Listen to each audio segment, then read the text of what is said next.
Hi, my name is Dr. Marie Toombs. I'm an Aboriginal woman with community links to Northern New South Wales, Gamilaroi mob. I'd like to introduce you to CARRRM, Aboriginal Medical Service here in Toowoomba. This video aims to show you how to conduct a telehealth consultation in accordance with the NACCHO Telehealth guidelines.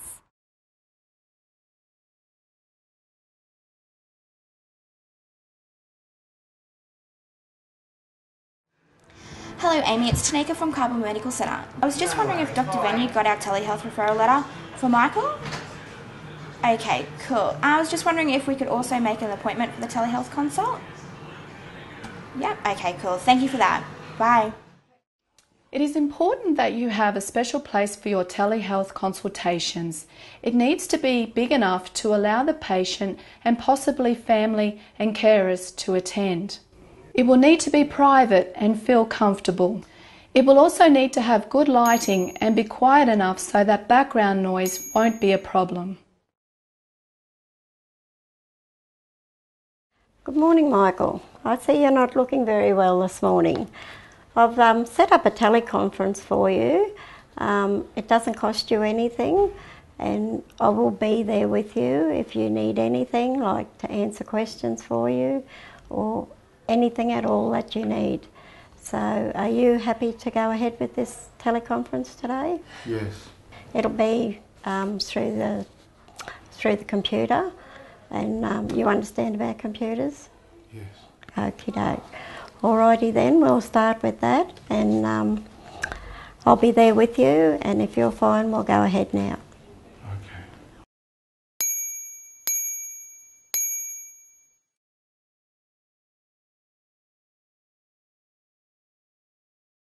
Hello, I am Dr. Venue. I am a psychiatrist practicing in Toowoomba. What we are doing today is a video consultation, and I can see you on my computer screen. Are you able to see me on your screen too? Yes, we are. Are you able to hear me clearly? Yes, very clearly. Okay, so we are going to start now. Just before we start, I want to make sure that I'm talking to the right persons. So could you tell me what your names are? I'm June. I'm the Aboriginal health worker, and my patient is Michael. Okay. Michael, can you hear me now? Yes, I can. Yeah.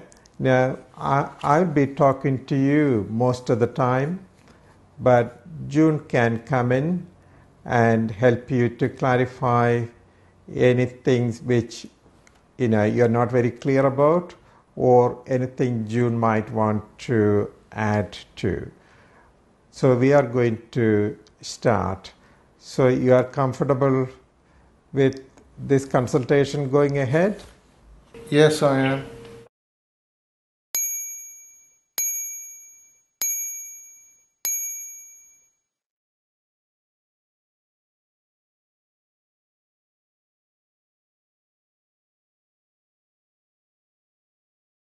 Tell me a bit more about your family. Tell me a bit about your parents. Where are they? Yeah. My parents are both in Adelaide, in South Australia.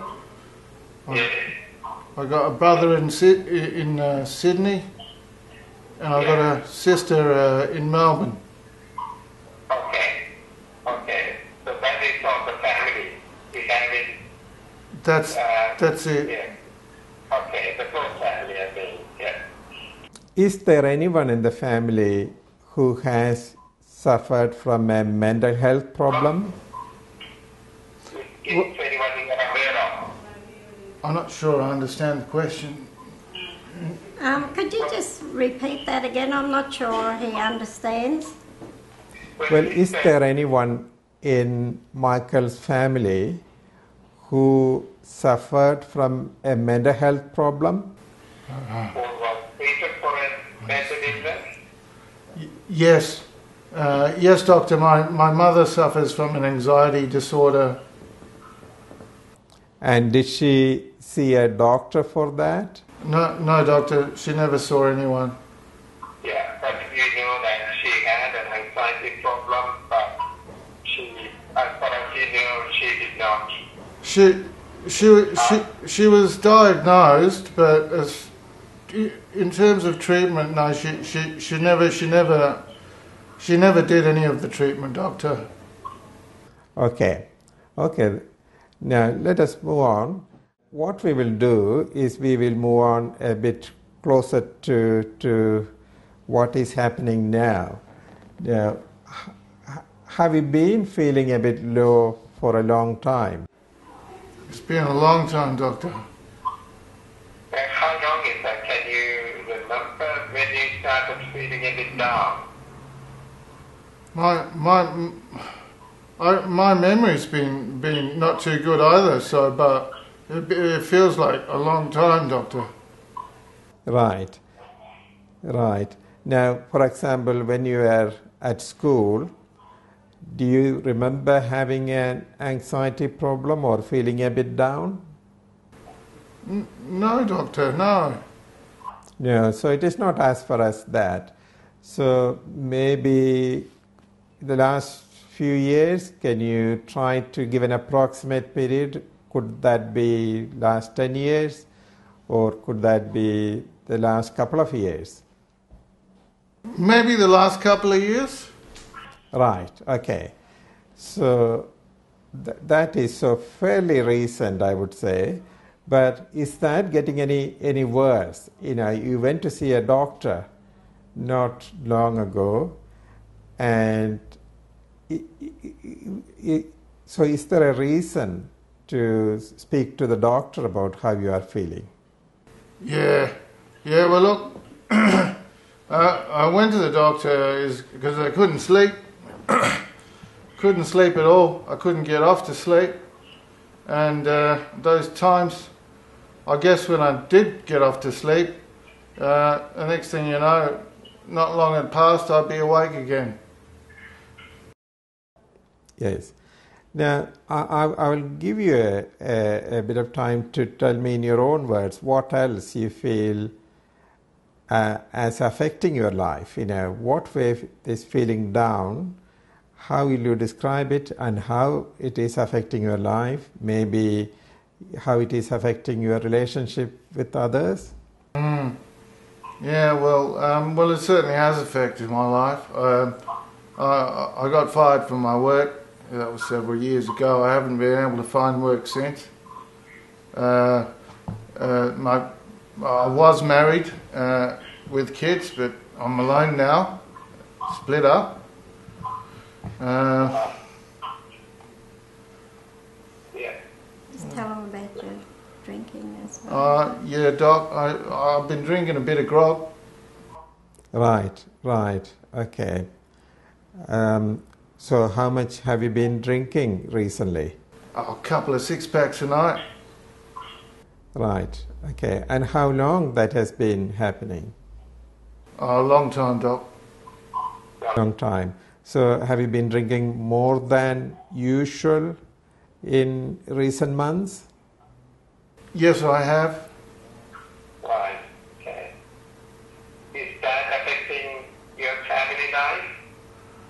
Well, it's just me at the moment, Doc. So, and the relationship with the family is not great. So, I suppose the answer is yes. Right, okay. Something else I want to ask you, when you're feeling down, have you been feeling a bit sick of life? Or if I can put it in a different way, have you felt that life is not worth living? So I am, Doc. Life's not worth living for me at the moment. It's not. And I've been, yeah. But you haven't really thought about ending your life, or that, has it entered your mind at all, that sort of thoughts, or have you spoken to anyone about that? Look, I've certainly had the thoughts. Yes, I've not spoken to anyone about it. Right, okay. Look, Michael, I have asked you the important thing I wanted to know. Now, is there anything else in your mind? Anything else you would like to tell me? I may not have asked you everything. Yeah. That has been gone. Yeah. I lost a lot of weight. I'm just not eating. I don't feel hungry, Doc. And my bowels, sometimes I can't go, sometimes I go lots. Right. Okay. Now, if I suggest a treatment to your doctor will be starting the treatment. Would you be happy to go along with that? Do you think you need some treatment? I need help, doctor, yes. You do, yeah. Now, what I can do is to speak to your doctor, discuss with your doctor. I need to know what your doctor feels about it. And if I will take into account, what your doctor knows about you, and also June is an important person. June also needs to speak to you, or you can discuss this with June. And also June may want to speak to the doctor too. And we will plan a treatment. And if you are happy to go along with it, we will get started. Okay. Now the treatment might take some time to work. Now it is probably not just giving some medication. It is going to be more than that. We need to look at what is happening in your life, how much you are drinking, and anything else which we might find as important to making you feeling low or depressed, and we will work out a treatment plan. Is that okay? Yes, doctor, that's fine. Yes. So shall we finish the consultation at this point? Okay, doctor. There is nothing else you like to ask me or clarify? No, nothing else to ask, doctor. Thank you. Can I also ask June whether June wants to ask anything? No, I think you've covered everything, thank you. But I will have a chat to Michael about his drinking and see where he wants to go from there. Yeah. Okay. Well, thank you very much for participating in this consultation today. Thank you very much for being there. So we will finish this consultation now. Thank you. Thank you. Thank you. Both the specialist and the Aboriginal health worker acting as the GP delegate must now document the clinical consultation in the usual way. A note must be made in the patient's files that the consultation occurred using telehealth. The Aboriginal health worker can now bill an item 10983 as they were working as the GP delegate. The specialist will bill an item 288. According to the NACCHO Telehealth guideline, it is important to consider the suitability of the patient, the health issue and the situation before deciding on telehealth. We hope this video has been useful in showing you how to conduct a telehealth consultation within an Aboriginal medical health service.